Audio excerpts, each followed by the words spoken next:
Year 2024, African football, we still have these tendencies, these behaviors, these antics from national teams and clubs in African football. It's just distasteful. I honestly dislike what I'm seeing here. It's not the first time. Probably it's not even the last time. I hope that CAF will actually stamp their authority on this one and discipline after investigation whoever is found guilty. Nigeria have just decided, the federation have decided they are withdrawing their national team from Libya after being subjected to some, to most of us, it's clearly unfair treatment. But at the same time, the Libyans, it looks like they're retaliating after having been subject to the similar treatment in Nigeria. The Libyans are saying, we are supposed to play in Uyo, Akwa Ibom. The plane does not land there. They land in Port Harcourt. They are then subjected to take a bus trip that's probably between 3 to 4.5 hours. Nigerians in the comments below will tell me whether I'm right or wrong. I don't live in Nigeria. I'm in South Africa. And even before that, they were delayed at the airport for some hours. We didn't hear anything from the Libyans last weekend with the treatment. We heard nothing, absolutely nothing. Maybe they were already planning on how they were going to frustrate and subject the Nigerians to similar treatment. And yes, they've done that. Apparently, Nigerians were at the airport for over 15 hours with no access to water, no access to the internet, no access to food. Now, how then are the players going to be ready for match day if they are probably, if you combine the 15 hours and the flying time, you're probably close to like 24 hours of just being on the road. And obviously, they are just tiring them out. Maybe that is the plan, the intention of the Libyans. But here's the thing, Libyans. This is what you don't understand about Nigeria. I'm not Nigerian. And every nationality in this continent, they'll tell you this one thing about Nigeria. Nigeria, they have numbers. They have numbers everywhere. They have numbers.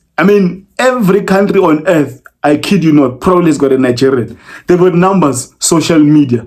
If you go to Al Jazeera, BBC, Sky News, Fox News, SABC, whichever, you will find a Nigerian. All these journalists, there's Nigerian journalists in probably every country of this world. So if whether you are doing it in retaliation or you are doing it as an attack to Nigeria, be rest assured it's going to spread like wildfire. It is probably a mistake that you've probably stretched it too far. Maybe leaving them at the airport for 6 hours might have been okay. Doing it until the 15th hour, I think it was just way over the punishment. On top of that, they're supposed to land in Benghazi.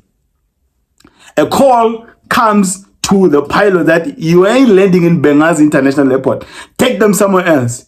Took them to some airport, Smolanyana Airport, got there, and that's where they got this treatment. They were then instructed that they must take a bus ride from that location to a Benghazi, which then most of the players said, after sitting at the airport for so long, we are so tired, we are hungry, you are not giving us access to the internet, there ain't no way we play. The captain of the team at some point said, you know what, we will even give the Libyans 3 points if they want the 3 points, but we ain't doing this. I just hate what's happening in African football. I really hate it. I hope this CAF will show its authority, will show who's in charge by punishing everyone involved. Is Nigeria within their right to boycott this match? I don't know. But this has been happening for the longest time. Apparently, the Libyans also did the same thing to the Cameroonians. The Cameroonians laid low and said nothing. Maybe it's because they don't have numbers like the Nigerians. South Africans, we went for a World Cup qualifier game, we went to Nigeria. We were also delayed and sat at the airport for hours. We were also subjected to take a long bus ride from whatever location. I think the game also was in Uyo, Akwa Ibom. Probably we landed in Lagos, and maybe because I know Lagos, between Lagos and Calabar or Kwaibom, it's about 8 hours by bus ride. South Africa was subjected to that, and there was no noise from South Africa, and there was no hoo-ha. We went on and played. But if you do it to Nigerians, these ones have numbers. They have numbers. They will make noise, and we've heard the noise. That is why I'm recording this video, because we've heard the noise. Here's my thing. My prayer and desire is that this must just come to an end in African football. I mean, in club football, we've seen this. This is what I like about North Africans in general. If you're a North African, you're seeing this video, you're not in agreement with what I'm saying, dude, you can comment and give me something else or argue on the comments below. This is what I like about North Africans. Whenever, especially when they're going to Western Africa or East Africa, they will book out the hotel. They'll bring their own chefs. They'll bring out their own cleaners. They'll bring out their own chefs. They'll bring out their own food, water. They trust nothing from the country. No issues, no problem. But now, don't expect when you are treating these ones in a different way, don't expect them to be quiet. And the murmurers and most complainers or complainers with degree in this continent, in terms of African football, in the African context, it's not Africans. Club football, it's them. National teams, it's them. They literally complain on everything. Even women's football, it's always North Africans. I think North Africans must just know that there's no special treatment for them. We're in the same continent. If you want to progress on this football thing, we must work together, be united, and let club footballs or let national teams win the match on the field. These 1990s, 1980s, tricks and antics. Come on, guys, really now? Can we just erase that and just allow teams to win the football on match day, on 90 minutes? Not this nonsense we're seeing here. Again, I'm not protecting Nigeria here. If Nigeria, what if Nigeria did what they did to the Libyans last weekend, then they're also wrong. If Nigeria did what they did to South Africans during the World Cup, then they're also wrong. Here's the thing, two wrongs can never make a right.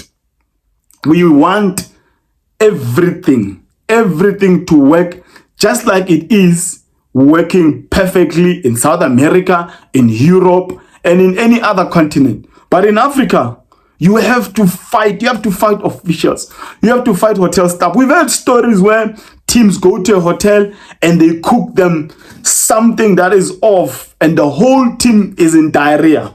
Everyone is running up and down to the small room. We've heard those stories. They give them dirty water. They give them rooms with bugs in their beds. We've heard all of these stories. And let this come to an end. Let this really, really come to an end. And I hope the noise of the Nigerians will make CAF really stamp their authority on this. Because we've been seeing this for the longest time, especially in club football. It's the first big one we are seeing or noticing or noted of in national among nations in terms of club football. But yeah, man, if you're seeing this space and this content for the very first time, make sure you hit that like button. Really, really would appreciate it to see you joining this family and help me reach 10,000 likes. Yeah, and Super Eagles, they don't play. They do not play.